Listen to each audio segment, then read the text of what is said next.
এবারে আপনাদেরকে আমি শেখাবো কি করে একটা বাবা এবং একটা মা নির্বাচন করা হয়। এই ক্ষেত্রে আমি নিয়েছি, আবারও বলে দিচ্ছি, বাবা হিসাবে অম্বিকা, মা হিসাবে জিন হুয়াং। তাহলে এবারে আপনাদেরকে বলবো কি ক্যারেক্টার থাকা দরকার যেটা দেখে আমরা সিলেক্ট করতে পারি যে এটাই বাবা হবে, ওটাই মা হবে। প্রথমে বলে দিই, এখানে দুটো জিনিস আপনাদেরকে মাথায় রাখতে হবে।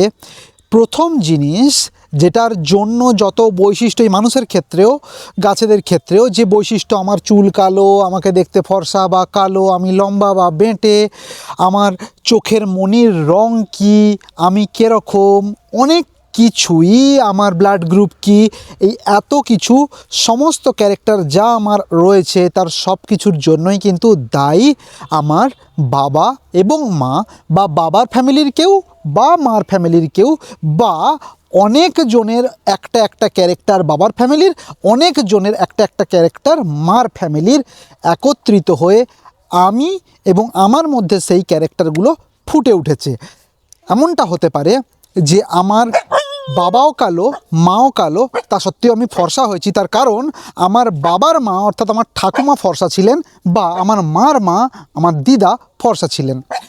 তো এই ক্যারেক্টারগুলো অপত্যের মধ্যে আসবে এবং অপত্য থেকে গাছের ক্ষেত্রে যে ফলটা তৈরি হবে, সেই ফল থেকে যে গাছ হবে, সেই গাছ থেকে যে ফল আসবে, সেই ফলে আমরা সেই ক্যারেক্টার দেখতে পাবো। তাহলে দুটো জিনিস মাথায় রাখতে হবে এখানে আমাদেরকে। প্রথম জিনিস, প্লাস্টিড বা সাইটোপ্লাজমিক ডিএনএ এবং নিউক্লিয়ার ডিএনএ এক্সচেঞ্জ হয়। নিউক্লিয়ার ডিএনএর মধ্যে, যারা জানেন না এই সম্পর্কিত তাদেরকে একটু বলে দিই, নিউক্লিয়ার ডিএনএ এমন একটা ডিএনএ যার ভেতরে ক্যারেক্টার কোড থাকে, অর্থাৎ বিভিন্ন ধরনের ক্যারেক্টার থাকে। যে আম গাছের ক্ষেত্রে বলি দিই যে আম গাছের ফলের সাইজ কেমন হবে, শেপ কেমন হবে, টিএসএস কেমন হবে, আরও অনেক কিছু, যত ক্যারেক্টার নিয়ে একটা গাছ, সমস্ত ক্যারেক্টার এই নিউক্লিয়ার জিনোমের মধ্যে থাকে। যেটা এই দুটো ক্রস করালে কিছু ক্যারেক্টার এর আসবে, কিছু ক্যারেক্টার এর যাবে, গিয়ে প্রকট হবে, যেটা যে প্রকটতা পাবে সেটাই ফুটে উঠবে। আর একটা ডিএনএ হয়, সেটা হলো সাইটোপ্লাজমিক ডিএনএ, যেটা গাছের ক্ষেত্রে দেখা যায়, যেটা এক্সক্লুসিভলি 100% মাদার গাছের টাই বাচ্চাতে যায়, এখানে কোনো অন্যথা হয় না। এই সাইটোপ্লাজমিক ডিএনএর ওপর কী কী ক্যারেক্টার ডিপেন্ড করে? গাছের ভিগোরাসনেস, গাছের ক্যানোপি ডিস্ট্রিবিউশন, আপরাইট যাবে না সাইডওয়াইজ যাবে, লম্বা হবে না বেঁটে হবে, স্ট্রেস টলারেন্স অ্যাবিলিটি, অর্থাৎ অতিরিক্ত জলে সেই গাছটা কেমন হবে, অতিরিক্ত বৃষ্টি হলে সেই গাছটা বেঁচে থাকতে পারবে কিনা, অতিরিক্ত গরমে সেই গাছটা গ্রো হতে পারবে কিনা, অ্যাডভার্স ওয়েদার কন্ডিশানকে মানিয়ে নেওয়ার ক্ষমতা। এছাড়া একটা পাতাতে কত ক্লোরোফিল থাকবে, পাতাটা কতটা গ্রিন লাগবে, কতটা মোটা হবে, যত বাহ্যিক ক্যারেক্টার একটা গাছের আমরা দেখতে পাই। ইনিশিয়াল স্টেজে গাছটা কতটা বাড়বে, নাকি একটু বাড়ার পরে তারপরে খুব ফাস্ট গ্রোথ হবে, নাকি সঙ্গে সঙ্গে ফাস্ট গ্রোথ হবে লাগানোর, এই ক্যারেক্টারগুলো নির্ভর করে কিন্তু প্লাস্টিড জিনোম অর্থাৎ সাইটোপ্লাজমিক ডিএনএর ওপরে। এই সাইটোপ্লাজমিক ডিএনএটা এক্ষেত্রে মা জিন হুয়াং, এই জিন হুয়াং থেকে যে বাচ্চা তৈরি হবে, যে ফলটা তৈরি হবে, তার যে বীজ থাকবে, সেই বীজ থেকে যে গাছ হবে, সেই গাছে আমরা সম্পূর্ণটাই এর ক্যারেক্টার দেখতে পাবো 99.99% কেসে। আর ফলটা দেখতে কেমন হবে? লাল হবে না হলুদ হবে না সবুজই থাকবে পাকার পর, ফলের ভেতরে পাল্প কতটা হবে, ফলের রং কি হবে, ফলের আঁটিটা দেখতে কেমন হবে, ফলের ফাইবার কতটা থাকবে, সুগার মেটাবলিজম কেমন হবে, এই সমস্ত কিছু ডিপেন্ড করছে এর এবং এর মিক্সড ক্যারেক্টারের ওপরে। দুটো যখন ক্রস হবে তখন এরও কিছু ক্যারেক্টার আসবে। সেক্ষেত্রে কিছু কিছু ক্যারেক্টার দেখা যায় যে লাল আমকে যদি বাবা হিসাবে নেওয়া হয় তাহলে ম্যাক্সিমাম কেসেই লাল আমকে বাবা হিসাবে এবং নর্মাল কালারের বা লাল বা হলুদ বা সবুজ কালারের আমকে যদি মা হিসাবে নেওয়া হয়, তার থেকে যে সন্তান তৈরি হয় এবং সেই সন্তান থেকে যে গাছ হবে এবং সেই গাছ থেকে যে ফল হবে, সেগুলো লালই হয়। অর্থাৎ ধরা যেতে পারে লাল যে বর্ণ আমের গায়ে আসে, সেটা যে জিনের জন্য আসে, সেই জিনটা সবসময় ডমিনেন্সি দেখায়, অর্থাৎ প্রকটতা দেখায়, সবসময় প্রকট হয়ে ফুটে ওঠে। আপনারা জানেন আম্রপালির সাথে জনার্দন পছন্দ একটা লাল আম, আম্রপালি একটা সবুজ আম, এই দুটোকে ক্রস করিয়ে অম্বিকা হয়েছে, অম্বিকা লাল হয়েছে। বেশিরভাগ ক্ষেত্রেই দেখা যায় যে কোনো সবুজ আমের সাথে বা হলুদ আমের সাথে লালের ক্রস করালে সেটা বাবা হোক, লাল আমটা বাবা হোক বা মা হোক, সেক্ষেত্রে লালই হয়। তাহলে আমার এখানে আউটকাম কিন্তু লাল হতে পারে। এখান থেকে যে বাচ্চা পাবো সেই বাচ্চা থেকে চারা হবে, চারা থেকে গাছ হবে, সেই গাছের যে ফল হবে সেটা লাল হতে পারে। লাল কালার এছাড়া আর কি প্রকটতা দেখা যায়? আর প্রকটতা দেখা যায় মোনোএমব্রায়োনিক সিড। মোনোএমব্রায়োনিক সিড কিন্তু মোনোএমব্রায়োনিক সিডই তৈরি করে, অর্থাৎ আপনারা জানেন যে পলিএমব্রায়োনিক এবং মোনোএমব্রায়োনিক এই দু ধরনের সিড হয়। মোনোএমব্রায়োনিক মানে একটা এমব্রায়ো থাকে, অর্থাৎ একটা বীজ ফেললে সেখান থেকে একটাই গাছ বেরোয়। পলিএমব্রায়োনিক অর্থাৎ একটা বীজ ফেললে সেখান থেকে 2-3টে গাছ বেরোয়। পলিএমব্রায়োনিক সিডের ক্ষেত্রে নিউ সেলার বেবি তৈরি হয়, যার ক্যারেক্টার অনেকটাই বা বেশিরভাগ ক্ষেত্রে 90% or more than that similar to its mother. মানে যদি এমন একটা গাছ মা হিসাবে নিয়েছি যেটাতে পলিএমব্রায়োনিক ভ্যারাইটি, যেটার পলিএমব্রায়োনিক সিড, সেখানে আমি যে ভ্যারাইটির সাথেই ক্রস করাই না কেন সেটাতে সেটাই তৈরি হবে। অর্থাৎ জিনহুয়াং যদি পলিএমব্রায়োনিক হতো, এটা মোনোএমব্রায়োনিক, যদি এটা পলিএমব্রায়োনিক হতো তাহলে এর যায় আসে না এর সাথে অম্বিকা ক্রস করান, এর সাথে যা ইচ্ছা ক্রস করান, এটা কিন্তু জিনহুয়াংই হবে, বা যেটা তৈরি হবে তার ক্যারেক্টার 90% সিমিলার টু জিনহুয়াং হবে। তাই জন্য অনেককে বলতে শুনবেন যে এটা কি পলিএমব্রায়োনিক ভ্যারাইটি, তাহলে কি পলিএমব্রায়োনিক যদি ভ্যারাইটি হয় তাহলে গ্রাফট করার দরকার নেই, একটা বীজ এনে পুঁতে দিলে ওই গাছটাই আমরা পেয়ে যাব। অলুরের বীজ থেকে অলুরি তৈরি হবে, ভেল্লাই কলম্বামের বীজ থেকে ভেল্লাই কলম্বামি তৈরি হবে, অন্য ভ্যারাইটি তৈরি হওয়ার চান্স খুব কম। এটাকেই বলা হয় nucellar seedling. Nucellar seedling. লেবুতে অনেক সিলেকশন আছে, নিউ সেলার মোসাম্বি টোসাম্বি পাওয়া যায়। এছাড়া আর কি কি ক্যারেক্টার? এছাড়া মেসোকার্প, এপিকার্প এবং এক্সোকার্প। মেসোকার্প, এপিকার্প বা এন্ডোকার্প এবং এক্সোকার্পের যে ক্যারেক্টার, অর্থাৎ আঁটি, পাল্প এবং খোসা, এই তিনটের যে ক্যারেক্টার সেটা কিন্তু ডিপেন্ড করে দুটোর মিক্স ক্যারেক্টারের ওপরে। বেশিরভাগ ক্ষেত্রে দেখা যায় পাল্পের কোয়ালিটি কিন্তু ডিপেন্ড করে ফিমেলের ওপরে, অর্থাৎ জিনহুয়াংয়ের পাল্পের পরিমাণ অনেকটা নিয়ারলি অ্যাবাউট 80%। তো আমি এটা আশা করতে পারি এখান থেকে যে সিডলিংটা আমি পাবো তারও পাল্পের পরিমাণ কিন্তু 80% হবে। এরকমটা নয় যে এর ক্যারেক্টার আসতে পারবে না, এর ক্যারেক্টারও আসতে পারে, কিন্তু ম্যাক্সিমাম কেসে দেখা যায় যে মার ক্যারেক্টারই আসে। এছাড়া আর কি? এছাড়া আমটার লঞ্জিভিটি কতটা হবে, কতদিন তুলে রাখার পরে সেটা ভালো থাকবে, সেটাও কিন্তু মিক্স ক্যারেক্টার এর কাছ থেকেও আসতে পারে, এর কাছ থেকেও আসতে পারে, বা দুটো মিলে একটা নতুন কিছু করতে পারে।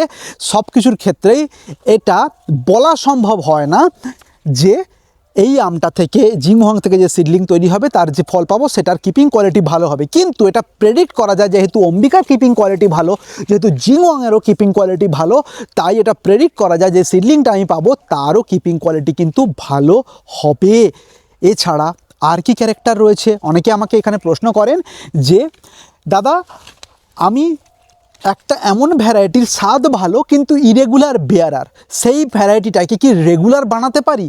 অবশ্যই পারেন, কিন্তু এটা এরকম একদমই কনফার্মেশান নেই যে ল্যাংড়া ইরেগুলার ভ্যারাইটি, ল্যাংড়াকে আপনি মাদার হিসাবে নিলেন, তার সাথে আপনি আম্রপালি ক্রস করিয়ে দিলেন, একটা রেগুলার ভ্যারাইটি ক্রস করিয়ে দিলেন, সেই ল্যাংড়া থেকে যে বীজটা পেলেন, সেই বীজ থেকে যে গাছ হলো, সেই গাছে রেগুলারই ফল হবে তার কোনো গ্যারেন্টি নেই। তাই জন্যই প্রচুর পরিমাণে সিলেকশান লাগে। 10টা 15টা 20টা আপনি করে নিলেন এবং সেখান থেকে আপনি পেয়ে যাবেন, এরকমটা একদমই হবে না। তাই জন্য চেষ্টা করবেন দুটো রেগুলার ভ্যারাইটি নিয়েই ক্রস করার, না হলে আপনাকে স্টাডিটা অনেক বাড়াতে হবে। এক্ষেত্রে আমি হয়তো 5টা বা 10টা ফল সিডলিং থেকে যে রেজাল্ট পাবো, আপনার ডিজায়ার যদি থাকে আপনি রেগুলার ফল নেবেন, রেগুলার একটা ভ্যারাইটি তৈরি করবেন, রেগুলার বেয়ারিং ক্যাপাসিটিওয়ালা, তাহলে তার চান্স কিন্তু অনেকটাই কমে যাবে। তার কারণ হলো, যদি আমি ল্যাংড়া নিতাম তাহলে ল্যাংড়াতে ফল ধারণের ক্ষমতা ছোটো গাছে অনেক কম, ক্রস করতে অসুবিধা হতো, এবং এরকমটা হতেই পারতো যে ল্যাংড়ার 10খানা বাচ্চা তৈরি করলেন, সেই 10টার 9টাই ইরেগুলার বেয়ারার, একটি মাত্র রেগুলার বেয়ারার। কারণ ল্যাংড়া যদি মা হিসাবে নেন তার মার ক্যারেক্টার কিন্তু তার বাচ্চাতে থাকবে, ল্যাংড়া যদি বাবা হিসাবেও নেন তাহলে বাবার ক্যারেক্টারও কিন্তু থাকতে পারে। আর এক্ষেত্রে দুটোই রেগুলার বেয়ারার, মার আসুক বাবার আসুক, এর ঠাকুরদা অর্থাৎ যে বাচ্চাটা তৈরি করব তার ঠাকুরদা বা ঠাকুরমা অর্থাৎ অম্বিকার বাবা মা জনার্দন প্রসাদ বা আম্রপালি তারাও রেগুলার বেয়ারার। তো আমরা যতদূর পর্যন্ত এদের ক্যারেক্টার বা এদের বাবা মার ক্যারেক্টার জানতে পারছি সবাই রেগুলার বেয়ারার, তাই জন্য চান্স থাকবে এখান থেকে যে সিডলিংটা আমি পাবো সেটাও রেগুলার বেয়ারার ক্যাপাসিটিযুক্ত একটা ভ্যারাইটি হবে। এছাড়া আর কি, গন্ধ, অ্যারোমা কিন্তু বেশিরভাগ ক্ষেত্রেই দেখা গেছে ফিমেল ডমিনেন্সি অর্থাৎ মার কাছ থেকেই আসবে। মার যা গন্ধ সেই গন্ধটাই কিন্তু থাকার একটা চান্স আছে।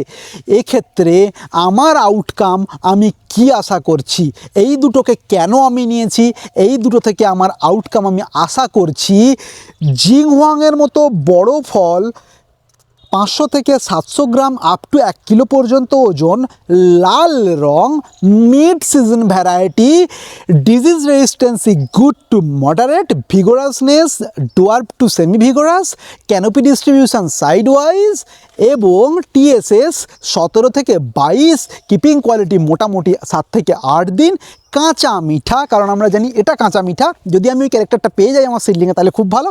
এটা কাঁচা মিঠা নয়, জিংহুয়াং কাঁচা মিঠা। যদি এই ক্যারেক্টারটা আসে তাহলে খুব ভালো, ওয়েল অ্যান্ড এনাফ। আমি চাই এটা পেতে, আমি এটাই এক্সপেকটেশান রেখে আমার ক্রস করছি। কখনোই আকাশ কুসুম ভাববেন না যে এই দুটো ক্রস করে দিলাম একদম হীরের মতো রুবির মতো লাল একটা কিছু পেয়ে গেলাম, 5 কিলো ওজন হলো, সেটা টিএসএস 100 হয়ে গেল। আকাশ কুসুম ভাববেন না, লিমিটে আপনাকে যা ক্রস করছেন তাদের ক্যারেক্টার অনুযায়ী ভাবতে হবে। এটা যদি আম্রপালির সাথে করাতাম তাহলে আমি সবসময় ভাবতাম যে আম্রপালি বাবা বা মা হোক সেটা পরের ব্যাপার, বাবা বা মা যেই হোক না কেন, বিশেষ করে যদি মা হতো তাহলে আমি সবসময় এক্সপেক্ট করতাম আপ টু 27 পর্যন্ত টিএসএস যেতে পারে বা 25 পর্যন্ত টিএসএস যেতে পারে। আমার এক্সপেকটেশান এটাই যে বড় লাল একটা আম পাবো যেটার মিষ্টতা হবে মোটামুটি 17 থেকে 18 থেকে 22 পর্যন্ত, রেগুলার বেয়ারিং থাকবে, বড় সাইজের আম হচ্ছে, রেগুলার বেয়ারিং হবে, পোটেন্সিয়াল ডিজিজ রেজিস্ট্যান্সি পোটেন্সিয়াল খুব ভালো থাকবে এবং পট ফ্রেন্ডলি হবে, ছোটো জায়গাতে করতে পারবো, প্রতি বছর ফল পাবো। সেই আউটকামের আশাতেই আমি ক্রস করব। অনেক ক্যারেক্টার এরকম আছে যে ক্যারেক্টারটা আমরা নতুন পেতে পারি, হয়তো যে ফাঙ্গাস রেজিস্ট্যান্সি তার জন্য যে জিন আছে সেই জিনটা হতে পারে সাপ্রেস হয়ে গেল, তার ফলে আমার যে নতুন যাত্রা তৈরি হলো সেই জাতে প্রচুর পরিমাণে ছত্রাক লাগতে পারে। এমনটা হতেই পারে যে এই দুটো থেকে যে জাত আমি তৈরি করলাম সেই জাতে পারফেক্ট ফ্লাওয়ারের পরিমাণ কম হয়, অর্থাৎ সেই জাতে ফুলের পরিমাণ হার্মাফ্রোডাইট বা উভয়লিঙ্গ ফুলের পরিমাণ কম হয়, যার ফলে কম আম ধরে। এটা হতেই পারে। আউটকাম কি হতে পারে সেটা আমরা কখনোই ডিফাইন করতে পারি না, ডেফিনেটিভভাবে বলতে পারি না, কিন্তু প্রেডিক্ট করতে পারি কিছু কিছু জিনিস। এক্ষেত্রে আমি প্রেডিক্ট করতে পারি, আমি ডেফিনেটলি 99.9% কনফার্ম যে একটা বড় এবং লাল সাইজের আম পাবো, যাতে ফাইবার থাকবে না এবং যেটা রেগুলার বিয়ারিং ক্যাপাসিটি দেখাবে। এবং এটাও কনফার্ম করতে পারি সাইটোপ্লাজমিক ডিএনএর মাধ্যমে যে মাদার থেকে সাইটোপ্লাজমিক ডিএনএ 100% ট্রান্সফার হয় বাচ্চাতে, তাহলে এই জিংহুয়াংয়ের মতো শর্ট স্টেচারের গাছ হবে এবং সেটা গোলগাল পট ফ্রেন্ডলি একটা গাছ হবে। এটা আমি প্রেডিক্ট করতে পারি। এই প্রেডিকশানের ভিত্তিতেই আমি আমার ক্রস শুরু করব। আপনারা দেখতে পাচ্ছেন যে এতগুলো ডিএনএ রয়েছে, এতগুলো জিন রয়েছে, যে জিনগুলো আমের এত ক্যারেক্টারকে প্রকটতা বা প্রচ্ছন্নতা দিয়ে থাকে, যেটা প্রকট হয় সেই ক্যারেক্টারটাই আমরা দেখতে পাই। লালের যে জিন, হলুদের যে জিন, দুটো ক্রস হলে লালের জিনটা যদি প্রকট হয় তাহলে লাল রং আসবে, হলুদ জিনটা যদি প্রকট হয়ে যায় তাহলে হলুদ কালার ফুটে উঠবে।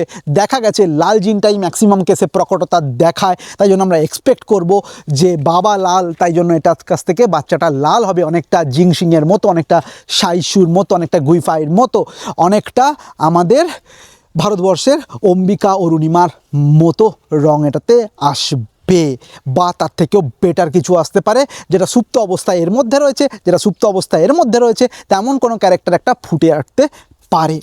এই যে জিনগুলো দেখতে পাচ্ছেন আপনারা, এইখানে কিছু জিন দেখতে পাচ্ছেন, যে জিনগুলো কিন্তু আমের বিভিন্ন রকম ক্যারেক্টারকে বহন করে। যেরকম টি গ্রোথের জন্য আপনারা দেখতে পাচ্ছেন GA20OX, আবার ফ্লাওয়ারিং এবং রিপ্রোডাকশানের জন্য আমরা দেখতে পাই AFT ফ্লাওয়ার ইন্ডাকশান জিন এটা, আবার ব্রাঞ্চিং বা ক্যানোপির জন্য আমরা দেখতে পাই MAC, CCD7, CCD8 এই সমস্ত ধরনের জিন, আবার স্ট্রেস বা ডিজ রেজিস্ট্যান্সের জন্য আমরা দেখতে পাই PR জিন, MLO জিন, যেগুলো পাউডারি মেলডিউ থেকে আটকায়।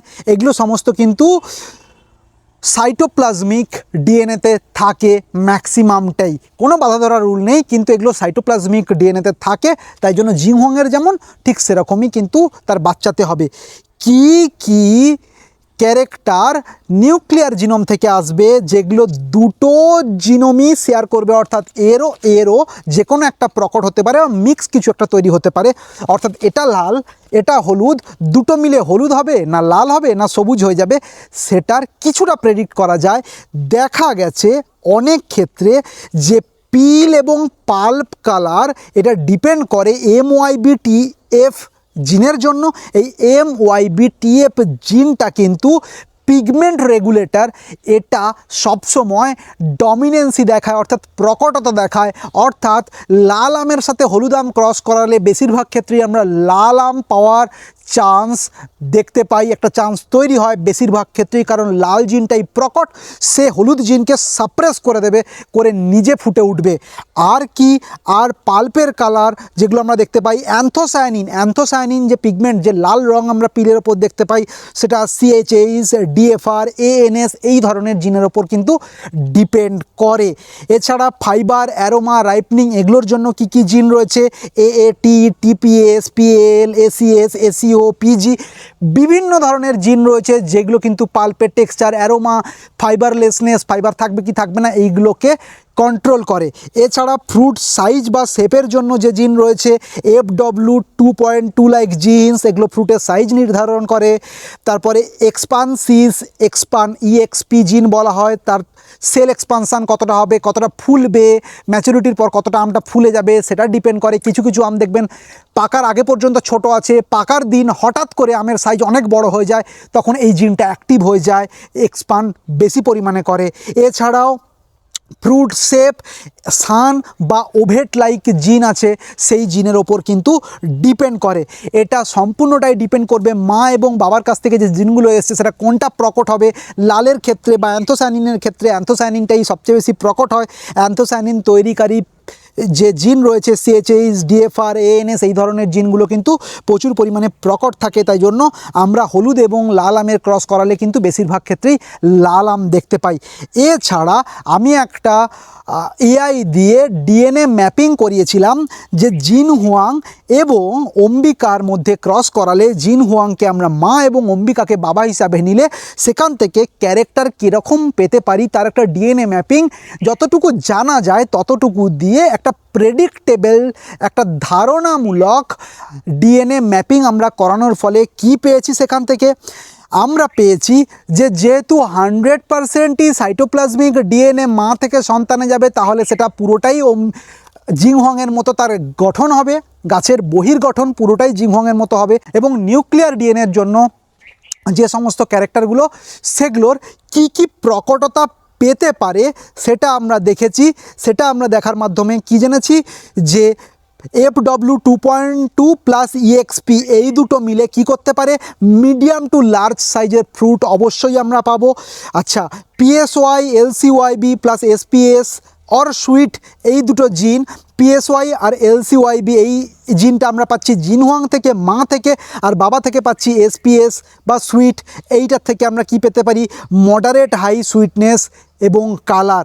এছাড়া CESA যেটা ব্যালেন্সড অ্যালিল, এখান থেকে লো ফাইবার আমরা পেতে পারি, দুটোতেই এখান থেকে আমরা লো ফাইবার পেতে পারি। RBCL প্লাস নিউক্লিয়ার গ্রোথ জিনের থেকে আমরা স্ট্রং আর্লি গ্রোথ দেখতে পারি। ACS, ACO ব্যালেন্স থেকে আমরা নর্ম্যাল রাইপনিং এবং সেলফ লাইফ ভালো আশা করতে পারি। এই ডিএনএ ম্যাপিং, প্রেডিক্টেবল ডিএনএ ম্যাপিংয়ের মাধ্যমে আমরা ধারণা করতে পারি আমাদের যে ফলটা হবে, আমি আগেও আলোচনা করলাম, আমার এই গণ্ডির ভেতরেই এই ফলটা আমি পাবো, এইটা আমি আশা করতে পারি। খুব সহজভাবে আপনাদেরকে আমি বুঝিয়ে দিচ্ছি যে ক্যারেক্টার কি করে ট্রান্সপোর্ট হয়। আমার বাবা কালো, আমার মা কালো, আমি কালো হব, তার একটা চান্স সবসময় থাকে, কিন্তু এটা 100% কনফার্ম নয় যে আমি কালো হব। তার কারণ আমার বাবার মধ্যে তার বাবার এবং মার জিনও রয়েছে, আমার মার মধ্যে তার বাবার এবং মারও জিন রয়েছে, যাদের মধ্যে হয়তো মার মা আমার দিদা ফর্সা এবং আমার বাবার মা অর্থাৎ ঠাকুমা ফর্সা। সেই ফর্সা জিনটা সুপ্ত অবস্থায় বাবার মধ্যে রয়ে গেছে, ঠাকুমার কাছ থেকে আসা ফর্সা জিনটা, ফর্সা হওয়ার যে জিনটা সেটা সুপ্ত অবস্থায় রয়ে গেছে, কালো হওয়ার জিনটা প্রকটতা পেয়েছে মার মধ্যে। আমার দিদার কাছ থেকে যে ফর্সা হওয়ার জিনটা সেটা এসছে, কিন্তু মার মধ্যে সেটা প্রচ্ছন্ন অবস্থায় রয়ে গেছে, কালো জিনটাই প্রকট হয়েছে, তাই জন্য মাও কালো হয়েছে, বাবাও কালো হয়েছে। দুজনের তৈরি সৃষ্টি আমি, আমার মধ্যে আমার ঠাকুমা এবং আমার দিদার দুজনের জিন যদি প্রকট হয়ে যায় তাহলে কিন্তু আমি, বা দুজনের যে কোনো একজনের জিন যদি প্রকট হয়ে যায়, সেটা যারা বায়োলজি নিয়ে পড়েছেন তারা বুঝতে পারছেন আমি কি বলতে চাইছি, যে কোনো একটা প্রকট যদি হয়ে যায় তাহলে কিন্তু আমি ফর্সা হয়ে যাব। তো এইভাবেই আমের ক্ষেত্রেও, যে কোনো ফলের ক্ষেত্রে বা ফুলের ক্ষেত্রেও কিন্তু এটা ডিপেন্ড করে যে তার জেনেটিক্যাল ট্রেটটা কতটা আমরা জানতে পারি। তাই আমি এমন দুটো জাত নিয়েছি যে দুটো জাতের জেনেটিক্যাল ট্রেট আমরা এইটুকু জানতে পারি যে এর বাবা মাও কিন্তু ভালো, তারা মিষ্টি ছিল, ফাইবারলেসনেস ছিল, এবং দুটো রেপুটেড ভ্যারাইটি জনার্দন পছন্দ এবং আম্রপালি। এবং এর যে বাবা মা জানা যায়, কিট একটা বাবা জানা যায় এবং আর একটা বাবা জানা যায় কিটেরই সিডলিং বলে মনে করা হয়। কিট এবং একটা তাইওয়ানের একটা ভ্যারাইটি ছিল, হোয়াইট ব্যানানা বলে একটা ভ্যারাইটি, অনেক আগেকার ভ্যারাইটি ছিল, তার মধ্যে ক্রস করানোর ফলে জিনহুয়াং তৈরি হয়েছে বলে মনে করা হয়। তো সেগুলোও কিন্তু স্টেবল ভ্যারাইটি বলে জানা যায়, কিট আমরা জানি স্টেবল ভ্যারাইটি। তাই আমরা অবশ্যই চেষ্টা করব হেয়ারলুম থেকে সৃষ্টি করার। হেয়ারলুম অর্থাৎ যে সমস্ত ভ্যারাইটিগুলো স্টেবল হয়ে গেছে, অর্থাৎ বহু বছর ধরে ওপেন পলিনেশানে প্রাকৃতিকভাবে প্রকৃতির মধ্যে জন্ম নিয়ে তৈরি হয়েছে, বেড়ে উঠেছে, বছরের পর বছর আছে, সেই সমস্ত ভ্যারাইটিকেই আমরা সবসময় চেষ্টা করব বাবা এবং মা হিসাবে নেওয়ার, বা অ্যাটলিস্ট সেই সমস্ত ভ্যারাইটি থেকে তৈরি হওয়া হাইব্রিডগুলোকেই চেষ্টা করব বাবা বা মা হিসাবে নেওয়ার। তার কারণ যে তাদের মধ্যে কিছু স্টেবল জিনিস রয়েছে, স্টেবল জিন রয়েছে, যেটা বাচ্চার মধ্যে আসতেই পারে এবং আসার সম্ভাবনা আমরা দেখতে পাই। এখানে কি ফেল হয় না? অবশ্যই হয়। আমি কখনোই বলতে পারি না যে এই দুটো ক্রস করে আমি খুব ভালো একটা আম পেয়ে যাব, কখনোই বলতে পারি না, কিন্তু এটা আমি এক্সপেক্ট করতে পারি, এটা আমাদের এক্সপেকটেশান থাকবে। এবং যেহেতু আমি এমন দুটো ভ্যারাইটি নিয়েছি যে দুটো ভ্যারাইটি স্টেবল, যাদের ক্যারেক্টার ভালো, যারা প্রতি বছর ফল হয়, তাই জন্য যে সমস্ত ক্যারেক্টার আমার দরকার সেই সমস্ত ক্যারেক্টার অলরেডি দুটোর মধ্যেই রয়েছে, সুতরাং চান্স থাকবে আমি একটা ভালো ভ্যারাইটি পাবো। যখন আমরা এমন একটা ওয়াইল্ড ভ্যারাইটি নিয়ে নেব, ধরুন আমি ল্যাংড়া নিয়ে নিলাম এবং ল্যাংড়ার সাথে অম্বিকা ক্রস করালাম, আপনি ভাবলেন যে আপনি কালারফুল ল্যাংড়া পেতে পারেন, কিন্তু তার চান্স অনেকটা কম। সেক্ষেত্রে ল্যাংড়ার মতো সবুজ আম, তার যে জিন প্রকটতা পেয়েছে, সবুজ জিন প্রকটতা পেয়েছে, সেটা প্রকট হতে পারে। আবার ল্যাংড়া যেরকম প্রতি বছর সমানভাবে ফল দেয় না, তার ফ্লাওয়ারিং স্টেবল নয়, সেরকমও জিন কিন্তু চলে আসতে পারে তার বাচ্চার মধ্যে। সে অম্বিকা যতই ভালো হোক, তার বাবা বা মা হিসাবে ল্যাংড়া নিলে তার সেই জিনটা প্রকটতা পেলেই যে ফলটা তৈরি হবে তার মধ্যে এরকম হতেই পারে, সেটা কালারফুল হচ্ছে, বড় হচ্ছে, কিন্তু ইরেগুলার হচ্ছে। কিন্তু এ দুটোর ক্ষেত্রে সেই চান্সটা অনেকটাই কম থাকবে। বাবা এবং মা এইভাবে সিলেক্ট করবেন যে বাবা এবং মা দুজনেই যেন অন্তত ভালো ঘরের হয়, তাহলেই বাচ্চা ভালো ঘরের হওয়ার একটা চান্স সবসময় থাকে। জোকস অ্যাপার্ট, চেষ্টা করবেন স্টেবল দুটো ভ্যারাইটি নিয়ে ক্রস করানোর, এবং তার মাধ্যমে যে ফলটা পাবেন সেই ফলের সবসময় গুণগত মান বজায় থাকার একটা চান্স থেকেই যায়। আমরা সেটাকেই অস্ত্র করে আজকে এগোবো, পলিনেশন সম্বন্ধে জানবো। এখন বাজে 3:30। এই সময় আপনাকে শুরু করতে হবে পলিনেশনের প্রথম স্টেপ। কি করব আমরা, কিভাবে করব আমরা, তাহলে শুরু করা যাক। হ্যান্ডস অন শুরুর আগে আপনাদেরকে কয়েকটা জিনিস কাছে আনতে হবে, কাছে রাখতে হবে, জোগাড় করতে হবে। সবার প্রথমে একটা টুইজার বা ফরসেপ, ছোট্ট টুইজার বা ফরসেপ, একটা ছোট্ট সিজার বা কাঁচি। 3 নম্বর কটন সোয়াব, যেগুলো দিয়ে কান পরিষ্কার করা হয়, কটন সোয়াব। 4 নম্বর ছোট্ট ছোট্ট এনভেলাপ, যেগুলোতে ওষুধ রাখা হয় বা ওষুধ কেনার সময় যে এনভেলাপগুলো ছোট্ট ছোট্ট দেওয়া হয়, সেই এনভেলাপ সাইজ অনুযায়ী মোটামুটি মিডিয়াম সাইজের আনবেন। 3 থেকে 6 ইঞ্চির মধ্যে এনভেলাপ যেগুলো পাওয়া যায় সেগুলো আনবেন। একটা মার্কার, জেমস ক্লিপ, ট্যাগ যথেষ্ট। আর আপনার কিছু দরকার নেই। আর একটা ছোট্ট কৌটো, একটা বা দুটো কৌটো আপনাকে রাখতে হবে। শুরু করব স্টেপ বাই স্টেপ।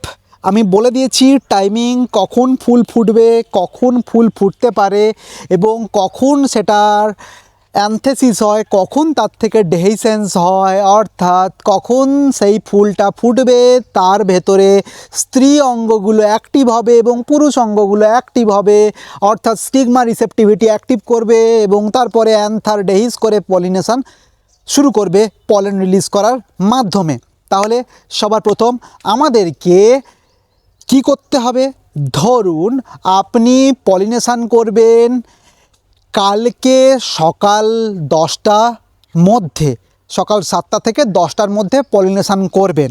তাহলে আপনার প্রথম কাজ হবে আজকে কিছু ফুল সংগ্রহ করা, যেটা আপনি বাবা হিসাবে নিতে চান, অর্থাৎ যার পলেন আপনি নিতে চান, যার রেণু, পরাগ রেণু আপনি নিতে চান তাকে। এক্ষেত্রে অম্বিকার পরাগ রেণু আমি সংগ্রহ করব।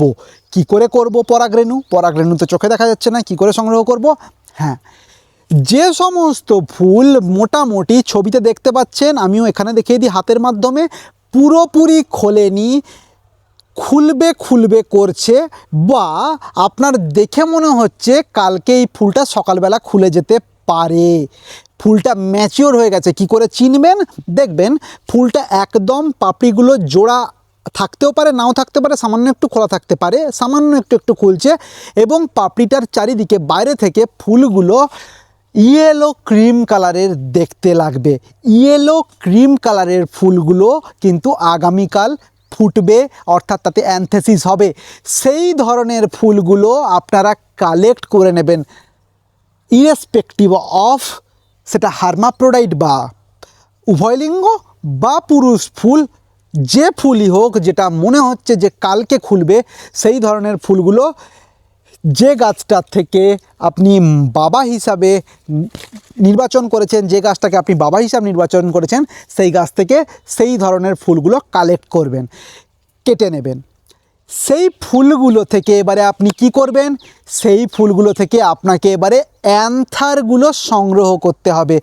আপনারা চিনে গেছেন অলরেডি অ্যান্থার কাকে বলা হয়, অর্থাৎ পুরুষ অঙ্গের যে অ্যান্থার, এই অ্যান্থারের ভেতরেই কিন্তু পলেন আছে। অ্যান্থারগুলো এরকম ফাটবে, ফেটে সেখান থেকে পলেন বেরোনো শুরু হবে।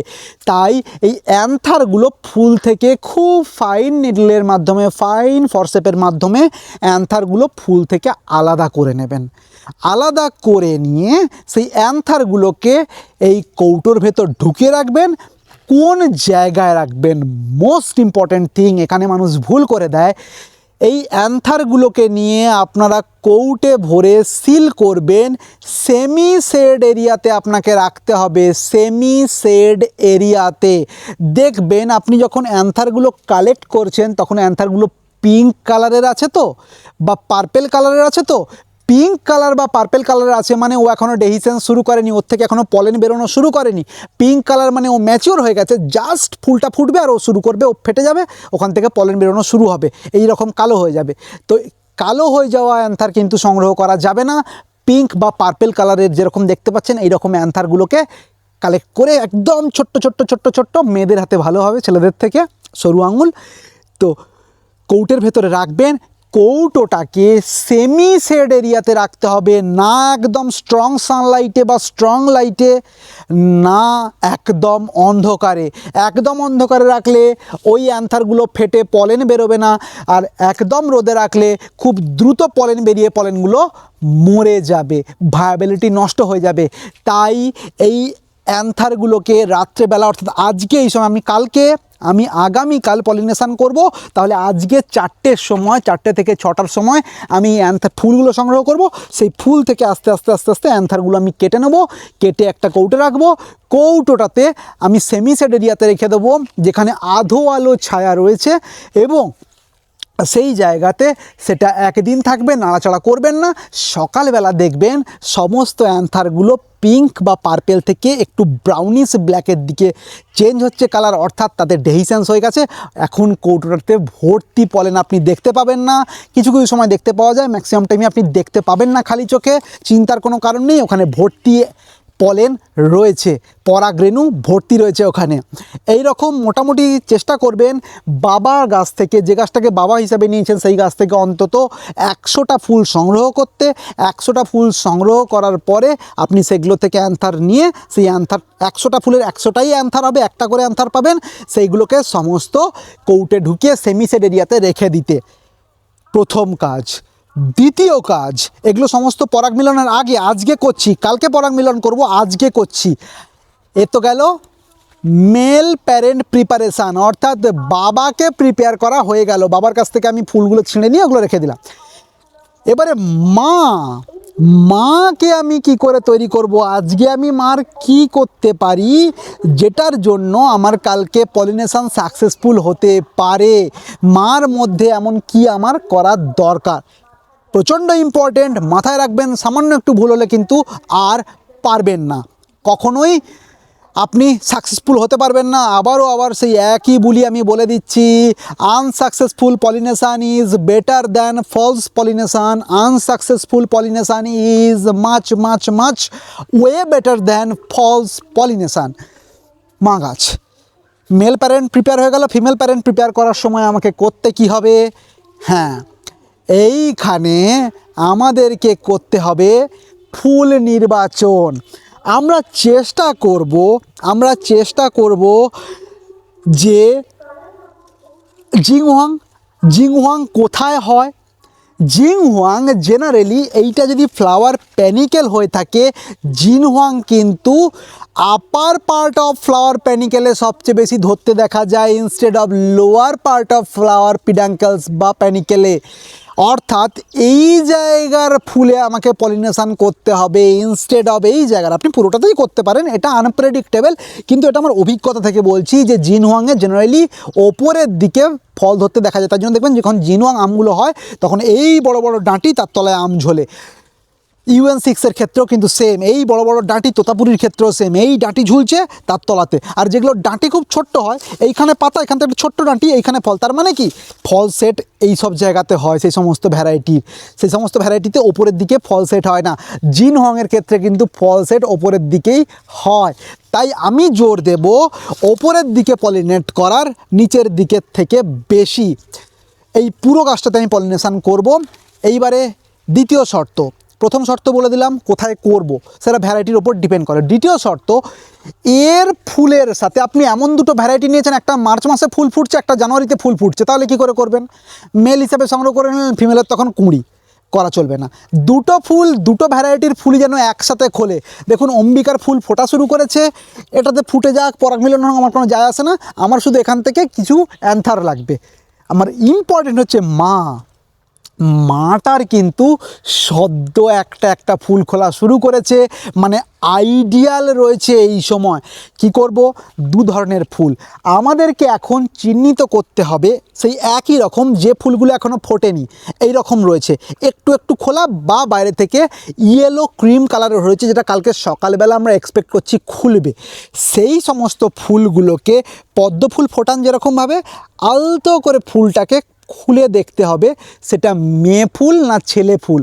যদি আমরা দেখি সেটা হার্মাফ্রোডাইট ফ্লাওয়ার, মেয়ে ফুল তো পাওয়া যায় না, হার্মাফ্রোডাইট ফ্লাওয়ার, তাহলে হার্মাফ্রোডাইট ফ্লাওয়ারগুলোকেই আমরা সিলেক্ট করব। কারণ ছেলে ফুল বা স্ট্যামিনেট ফ্লাওয়ার বা পুরুষ ফুল, তাতে তো আর পরাগ মিলন হবে না। তার কাজ শুধু এর প্যানিকেলেও পুরুষ ফুল রয়েছে এবং উভয়লিঙ্গ ফুল রয়েছে। আমরা শুধুমাত্র উভয়লিঙ্গ ফুলগুলো চুজ করব। কি করে দেখব উভয়লিঙ্গ ফুল? আমরা একটুখানি আলতো করে খুলব, ভেতরে দেখতে পাবো ওভারি রয়েছে এবং ওভারির সাইডে অ্যান্থার রয়েছে, অর্থাৎ স্ত্রী অঙ্গ এবং পুরুষ অঙ্গ দুটোই রয়েছে। আমরা কি করব, এই ধরনের ফুলগুলো আস্তে করে একটুখানি খুলে সেখান থেকে পুরুষ অঙ্গটা কেটে বাদ দিয়ে দেবো, অর্থাৎ অ্যান্থারটাকে কেটে ফেলে দেবো, যাতে সেলফ পলিনেশান না হয়। ধরুন এই রকম ফুল রয়েছে, তাতে স্ত্রী অঙ্গ রয়েছে, পুরুষ অঙ্গও রয়েছে, একটা উভয়লিঙ্গ ফুল। সেই উভয়লিঙ্গ ফুলটা কালকে সকালবেলা আপনার পলিনেশান করতে একটু দেরি হয়ে গেল, বা টেম্পারেচারের কোনো তারতম্যের জন্য সেটার অ্যান্থারটা খুলে গেল, অ্যান্থারটা ফেটে গেল, সেখান থেকে পলেন বেরোনো শুরু হলো ফুলের ভেতরই। স্টিগমা তো আমি বলেছি ফুল খোলার 12 ঘন্টা আগে থেকে স্টিগমা অলরেডি অ্যাক্টিভ থাকে। তাহলে এই ফুলটা ফোটার আগেই পলিনেশান হয়ে যায়, আর কিছু করার থাকে না। তাই আমাদেরকে চেষ্টা করতে হবে আগামীকাল যে সমস্ত হার্মাফ্রোডাইট ফ্লাওয়ার খুলতে চলেছে, সেই সমস্ত হার্মাফ্রোডাইট ফ্লাওয়ারগুলোকে বাইরে থেকে চেনা যায় না যে কোনটা হার্মাফ্রোডাইট কোনটা মেল। আপনাকে আস্তে করে ফুলটা একটু খুলতে হবে, যেগুলো ফুটে এসছে খুলে দেখবেন মাঝখানে গর্ভকেশর চক্র রয়েছে, ওভারি রয়েছে, ভালো করে আমি দেখিয়ে দিয়েছি। তার পাশে যে পুংকেশর চক্র, সেই পুংকেশর চক্রটা স্ট্যামিনটা কেটে দেবেন, অ্যান্থারটা কেটে দেবেন, অ্যান্থারটা কেটে ফেলে দেবেন, ফুলটা সেই রকম থাকবে। তার উপরে খাম লাগিয়ে দেবেন, সেই ফুলে যাতে অন্য কোনো জায়গা থেকে আর পলেন না এসে পরাগ মিলন করতে পারে। পরের দিন ফুলটা যখন খুলে যাবে, তখন সেই ফুলে স্ত্রী অঙ্গটাই শুধু থাকবে, পুরুষ অঙ্গটা তো আপনি আগের দিন বিকালবেলা অর্থাৎ আজকে কেটে বাদ দিয়ে দিয়েছেন।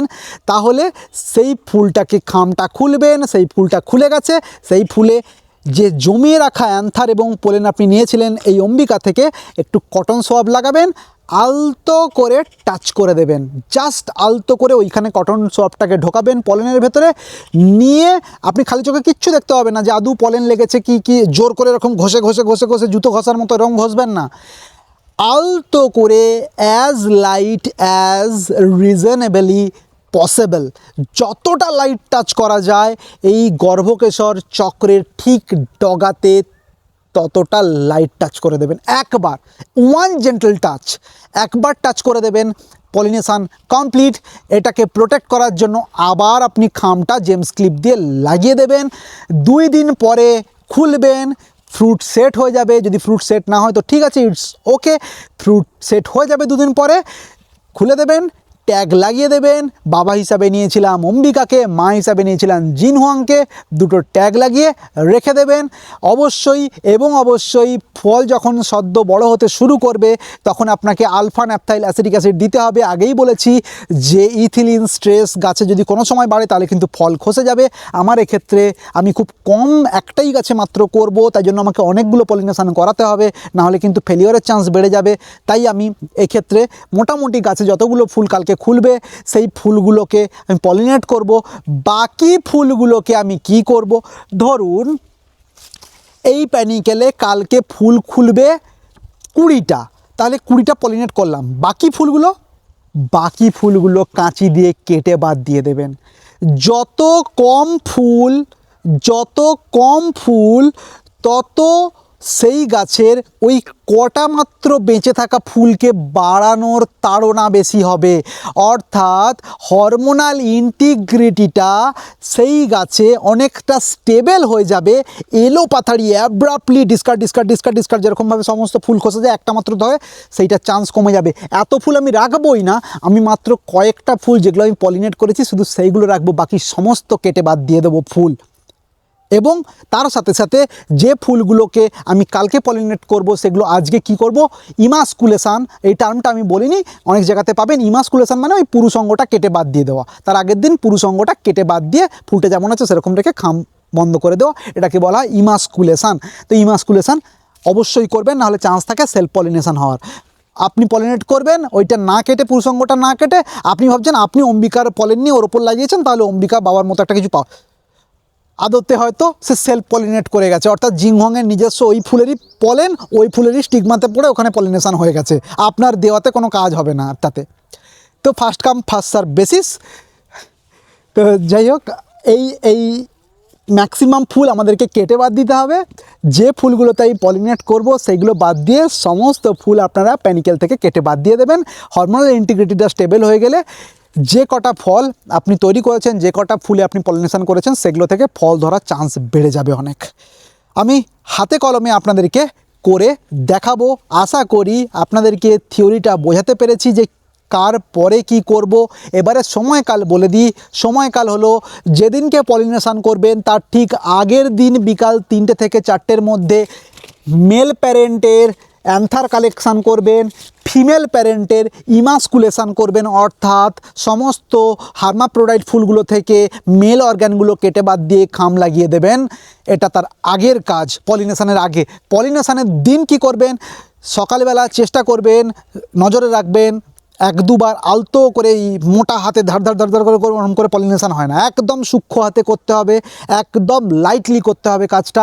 আস্তে করে জেমস ক্লিপগুলো দেখবেন ফুলগুলো ফুটেছে কিনা, যদি ফুটে যায় তাহলে বুঝে নেবেন এইবারে আমাকে এখানে দিতে হবে, এখানে স্টিগমাতে আমাকে পলেনটা লাগিয়ে দিতে হবে। যদি পুরোপুরি নাও খুলে থাকে, যদি এতটাও খুলে থাকে তাহলেও আপনি দিয়ে দেবেন। কারণ ওই বলেছি ফুল একদম ফোটার আগে থেকেই কিন্তু স্টিগমার রিসেপটিভিটি অ্যাক্টিভ হয়ে যায়। আপনি পলিনেশন করাবেন ঠিক সকাল 8টা থেকে 10টার মধ্যে। পলিনেট করার পরে আবার খাম বন্ধ করে জেমস ক্লিপ বন্ধ করে রেখে দেবেন নর্মাল টেম্পারেচারে, নর্মাল ওয়েদারে। এখানে অন্য কোনো কিচ্ছু দেবেন না। 3 দিন পরে জেমস ক্লিপগুলো খুলে দেখবেন কটা ফল সেট হয়েছে। যে ফলগুলো সেট হয়েছে সেইগুলোকে রাখার জন্য এইবারে আপনাকে ব্যবহার করতে হবে alpha naphthyl acetic acid. 0.5 ml per liter of water will be enough to retain the fruit। যে ফলগুলো হয়েছে সেই ফলগুলোকে ধরানোর জন্য হাতে হাতে করে নেওয়া যাক।